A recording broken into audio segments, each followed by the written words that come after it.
Hello, welcome to Therapy Dog Talk. I have a special co-host with me today. My name is Sherry, my dog's name is Sunny, and I have Elise and Moosh with me. Hi! We have been hanging out in the Central Coast area of California on the beach, so if you're watching this recording, that's why we look like this, just in case you wondered. But it's been a really good time, and I'm super excited for you to meet our guest today.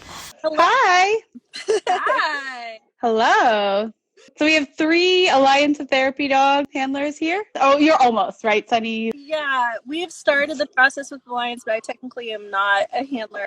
For those who don't know you, would you like to My name is Kristin, and my dog is Winston. He is my therapy dog. I did just adopt a second dog. His name is Reno, but he is not the subject of this because he is not a therapy dog. Maybe in the future. No idea. Don't have necessarily that plan for him yet. But we live in Maryland. We're just south of Baltimore, between Baltimore and Washington, D.C. And we are certified through Alliance of Therapy Dogs. And Winston just turned 2. His second birthday was on Saturday. And yeah, we've been certified through Alliance almost exactly a year ago. He passed his therapy test in April of 2021, just after his first birthday. So we're coming up on our year anniversary of being a therapy dog. And anything else you want to know? That's a great start, yeah. Well, happy birthday to Winston and happy anniversary of being a therapy dog team. Yeah, very exciting. Just a few weeks, we'll have our 1 year. Nice. How did you first find out about therapy dogs? So I am an occupational therapist, actually, and I have encountered them in different jobs and internships that I've had over the years. And one of my classes that I took in grad school for OT did cover Animal Assisted Occupational Therapy. So it's always kind of been an interest area in the back of my mind. And we did have a dog before Winston. She was my husband's dog before we met, and wonderful dog, and loved her very much, but definitely not the right, temperament for therapy work. So we had always said that would be kind of what we would have in the back of our minds when we were, looking to get another dog one day. So I had kind of, just known about it for a long time, and it was kind of something that I had been hoping to do for a while. So yeah, I was hoping to train Winston as a therapy dog before I adopted Winston. So I got kind of lucky that it actually did work out, because I know, it doesn't always work out that way. And I was open to that. I knew there was a chance that it wouldn't end up happening. So I'm very glad that it did work out. Yeah, that's really great. So when you were looking for a dog to adopt, then were you taking kind of therapy sort of temperament into account and things like that, or you just kind of got Yeah, so I had talked to a couple of trainers and some people that were in different therapy stations and kind of knew what I was looking for. I did really want to rescue. I had a trainer tell me that I was probably best off getting a purebred, well-bred lab as a puppy. But a few people from therapy dog organizations had told me oh, we have a lot of, mutts and rescues that do therapy work. So that's kind of what I was going into it with. I was really just looking for a dog that was very friendly with strangers, just really loving, and didn't have any major behavioral issues that were major red flags. Just a really friendly, temperamented dog that also just seemed curious and wanting to learn, that, maybe had the potential to have some training. And right from when I read Winston's rescue ad, the way that he was described was he was only a 6-month-old puppy at the time, but the foster had described him as a total snuggle bug, has puppy energy, is curious of new experiences and not fearful, will jump right on the couch and snuggle in your lap. And he sounded like the right fit. And yep, I got lucky. I know that especially with rescuing, it's always, you just never know for sure. So he ended up being great. Yeah, the same is kind of true, whether you rescue or whether you get a dog from a breeder, either way, right? You can temperament test and everything, but then they hit adolescence and you just really don't know what's going to happen at that point. So It's so true. Like, you never know. Like, things could be going well and then something could happen that could, really set you back, and you just never know. Yeah, it could be something totally out of your control. Like we were talking earlier today about like sometimes the dog will come to them and that's nothing you had control over, but it can totally change your dog. That's very true. So I'm happy it worked out. So yeah. What did you see in him after you adopted him that let you know that he'd be a good fit for a therapy dog? Well, first of all, he was just so happy to come with us. Like, we were strangers, and he was like, yeah, I will get in your car. I will come to your house. Like, he settled in really well. Like, he wanted to greet all of our neighbors. Like, he had no fear about any people, like little kids, adults, older people. Like, he was just so happy to interact with everyone. My mother-in-law had come to stay with us a few months after we adopted him, after her husband passed away. And he took to her immediately and was like, you need me. And you are the human that needs me. And I'm going to just snuggle with you and love on you. And he was just so intuitive with her. So we knew that we had found the right dog for this work. Pretty soon after we had adopted him, he showed us that was what he wanted to do. Oh, he's here. Oh, he finally decided to come over. Winston, say hi. Hi, Winston. He finally decided to be social. He was over there chewing on a bone. Yeah, sometimes dogs aren't really sure what to do with people on the versus people in life. Yeah, he does not understand the phone and Zoom. I know during COVID, a lot of therapy dogs would do Zoom therapy, but he doesn't get it. Moosh if someone's talking through the pandemic, he's super in tune with the phone for some reason. So we took advantage of that and did a lot of Zoom therapy over the pandemic. I remember. No, that's good. So the first 6 weeks of the pandemic, I didn't meet my boyfriend because everyone was like, lockdown, everything is scary. We FaceTimed him and Sunny was so confused that he was in the phone. She was hitting the phone out of my hand. I wish everyone could see Sunny. She's the product of our busy day on the beach. She is stacked out. She's very passed out. Yeah, Carmel's chiming in from chat. Barbara and Carmel have done a lot of really innovative things, I would say, with therapy dogs. So they did My Talking Pet, they did virtual visits, they did all kinds of things working on that. You can definitely get creative, but I think, not every dog wants to talk on the phone, and that's totally fine. Sometimes it takes a whole lot of treats to make that happen. Yeah, I'm an OT in a school, and the school was closed for a year. So I did virtual therapy on Zoom. And sometimes he would just be snuggling next to me. So he'd be on my Zoom, but it was completely on his terms. It's sometimes he's a therapy dog in training. He's training right now. He's in therapy. But I would have never scheduled it that way. I would have never dedicated to kids coming on Zoom to read to him, because if he didn't want to sit on the couch, he doesn't understand people on the computer talking at him. He doesn't want to just lay in front of the computer unless he wants to lay on the couch, and that just happens to be what I'm Zooming. So that was not his thing. Yeah, I think you made a really good point, though, there, on his terms. I think that's something that we often forget about with therapy dogs, is that they need to enjoy it. They need to want to do it. So I'm glad that he sometimes opted into virtual therapy, but was able to voice when he was like, oh, thank you, not for me right now. Yeah, the kids loved it when he did come in, but if he wanted to jump off the couch and do something else, I wasn't going to force him to stay there. Yeah. How has he adapted to his new brother? It's going really well. So Reno's been here, I guess, almost a month already, but really good overall. They like to snuggle a lot, which is really cute. They have kind of different play styles, so they don't play all that much that we are hoping, but they're starting to a little more. But he's good. He was a little jealous at first and kind of is this guy leaving? When's he leaving? But he's a good brother. He's doing well. That's really great. Did anything surprise you along your training to therapy dog with him?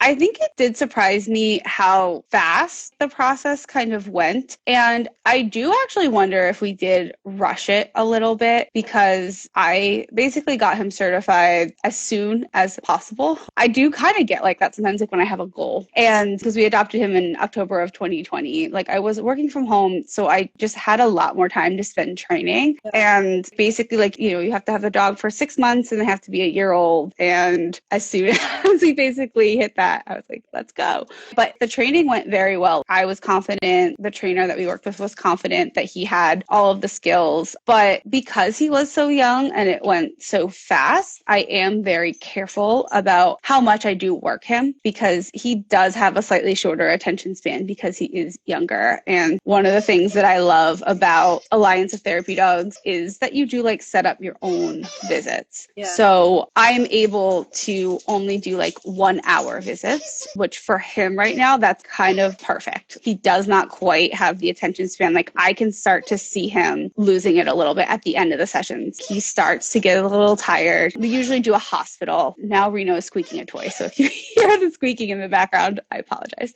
Totally fine. So as we start to get to the end of that hour, like, typically we go to a hospital. That's kind of our typical place. We've done a couple other like one-off things here and there, but weekly we usually go to a hospital. And as we start to get to that hour, he does start to sometimes not be as interactive, kind of start to like back up a little bit and like look at me. And I can see he's kind of done. We also go in the evenings because I work during the day. So that might be part of it too. I want to maybe try to do some weekends like earlier. Just my weekends have been busy and we just haven't. But yeah, so like it did surprise me how fast we were able to pass and start therapy work. But because of that, I am just very aware of his age and attention span and just trying to set him up for success because I do know typically dogs don't start that young. So yeah, I guess that was just the most surprising thing. Yeah. You'll keep advocating for him even as he ages. Moosh is coming up on 10. And Oh, wow. we were just talking today that I am starting to really pay attention to when he's done in a visit too. And sometimes he's at 35, 45 minutes and he will just hold my gaze a second longer than normal. And I will know that we need to start saying our goodbyes and making our way out. You know, you definitely, as they're older, you start advocating and trying to decide when it's retirement time, when they're no longer having a good time. But good for you. That makes sense. Paying attention to when he's done. I keep saying like maybe we'll try 2 hours when I think he's ready. They don't kick me out at the exact time. You know, I say I'm going to leave. So like occasionally if he is doing really well and we're like in a patient's room and he's still enjoying the interactions, we will stay a little longer, but I still haven't committed to longer than an hour. I'll still like put that in the books so no one's expecting us to really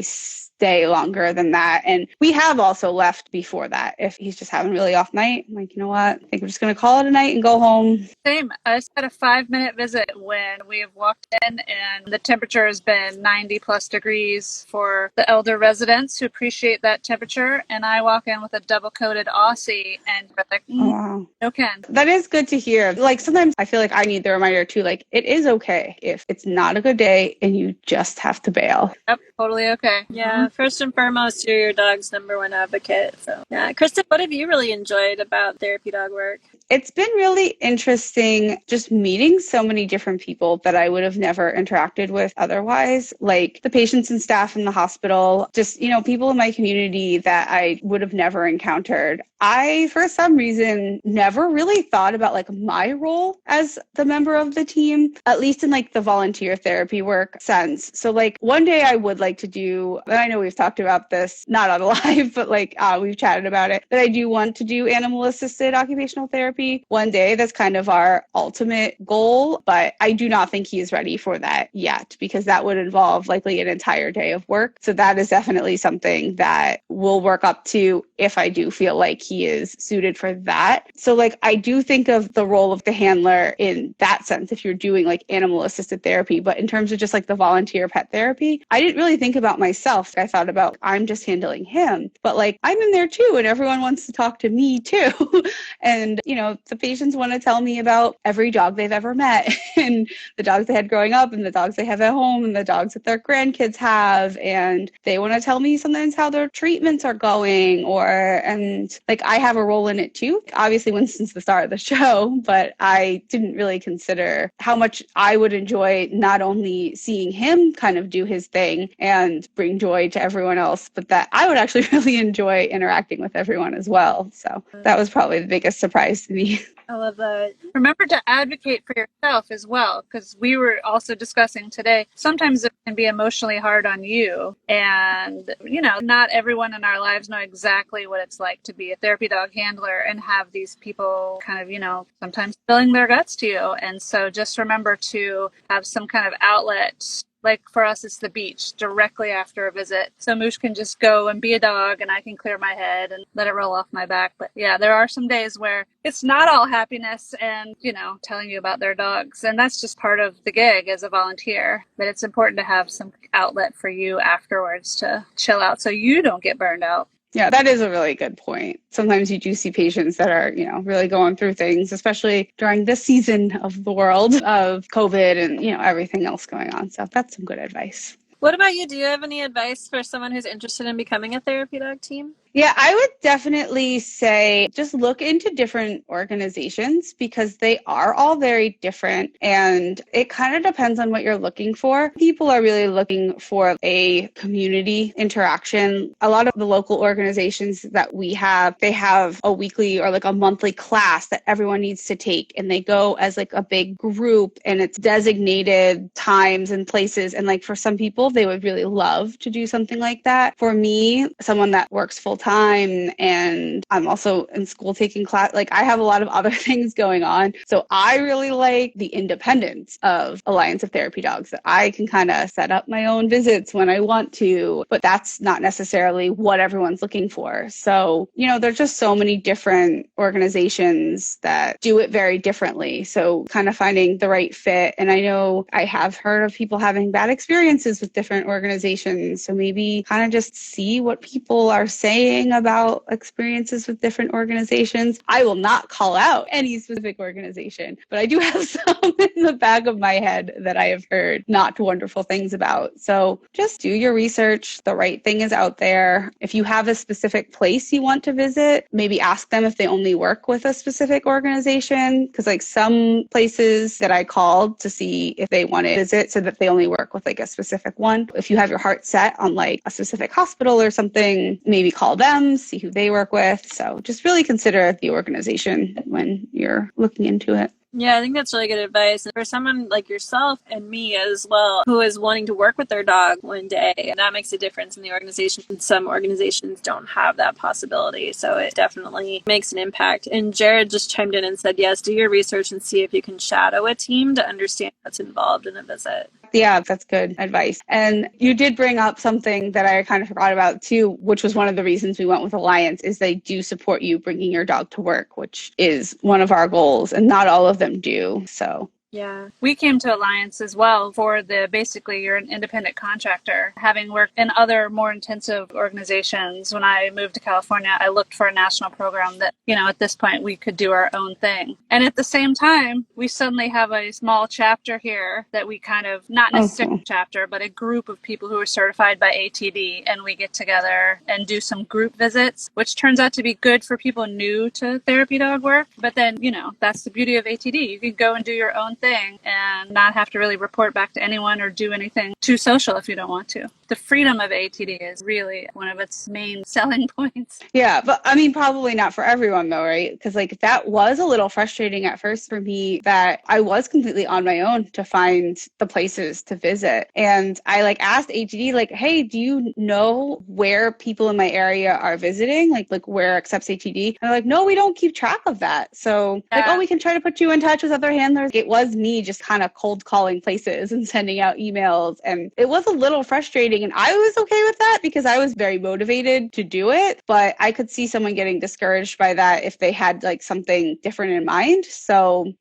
there's something out there for every team that has different expectations and different things that they want out of it. So some people would rather do those group visits and other people would rather be solo. So there's definitely a difference. Jared also said, don't be afraid to ask for help or advice, and that sometimes you need someone local or a mentor to answer questions that come up during visits. So I am recently a tester observer for ATD, and we kind of have revamped since more things have opened up in the pandemic. We've really pushed these 3 solid observations with people, sometimes 4 if they need it. And we have really kind of explained that, yes, we have this group, but you're on your own. But we as TOs are available for anything. We really try to be that mentor for new teams and help them to, if they want to just go solo, show them how to do it. And if they want to be part of the group, they can do it. And I know TOs vary across the country, but here we've really tried to be a sounding board for all the new teams. That's really great. So we actually didn't have a TO because there isn't one in my area. So we actually did the alternate review. There isn't one within 40 miles of me. There's actually only one in the entire state of Maryland, and they're up very north of the state. Like, it's over an hour from where I live. And I did reach out to her, and I was like, well, like, maybe I would be willing to travel. And then she had actually said, she's like, you know what? I actually took a break because I'm high risk with COVID. So like, I have no idea when I would even do observations again. I don't know if I'm going to go back to it. Oh, wow. So yeah. And there like wasn't anything else in the state. So I ended up doing the alternate, which was something good in a way because there was less that I had to do. Like, I didn't have to schedule everything. I just had to find a trainer to do the test. Right. And then we had gotten the CGC. I was able to use that, and then like a letter of recommendation.